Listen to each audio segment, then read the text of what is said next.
Assalamualaikum warahmatullahi wabarakatuh. Nama saya Nindya Pujadia Sinta dari Bimbingan dan Konseling Islam UIN Sunan Ampel Surabaya. Nah, di sini saya akan menjelaskan mengenai langkah-langkah dalam penyusunan instrumen. Bagaimana sih langkah-langkahnya?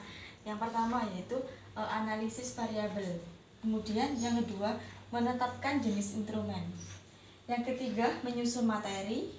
Yang keempat, menyusun butir-butir instrumen dan uji coba instrumen. Nah, untuk yang pertama yaitu analisis variabel. Apa sih analisis variabel itu? Analisis variabel itu yaitu menganalisis setiap variabel menjadi subvariabel, kemudian mengembangkannya menjadi indikator-indikator. Jadi dari variabel dicabangkan ke subvariabel dan dicabangkan lagi ke indikator-indikatornya tadi. Nah, kemudian yang kedua yaitu menetapkan jenis instrumen. Nah, menetapkan jenis instrumen sendiri yaitu jenis instrumen dapat ditetapkan manakala peneliti memahami dengan pasti tentang variabel dan indikator penelitiannya. Jadi setelah tadi dicabangkan, baru dia itu bisa menetapkan jenis instrumen yang dia gunakan tadi.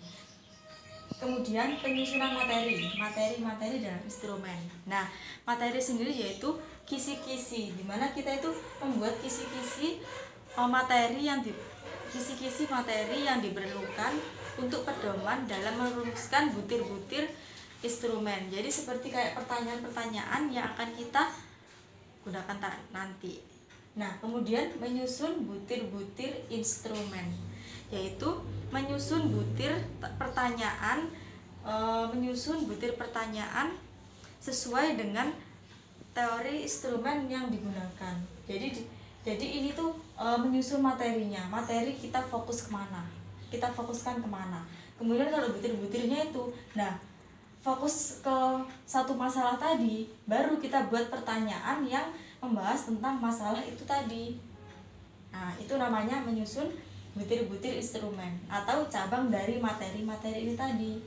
Nah, kemudian yang terakhir, setelah kita menyusun butir-butir pertanyaan atau instrumen tadi, baru kita uji coba instrumen. Apa sih uji coba itu? Nah, uji coba itu dilakukan untuk kita membuktikan tingkat uji validitas dan reliabilitas.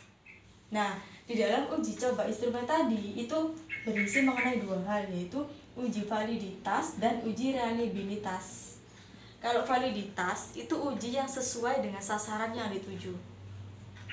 Kemudian kalau uji reliabilitas yaitu ketika diuji berkali-kali dan hasilnya itu menyerupai, tetap sama, atau hasilnya data dapat dipercaya.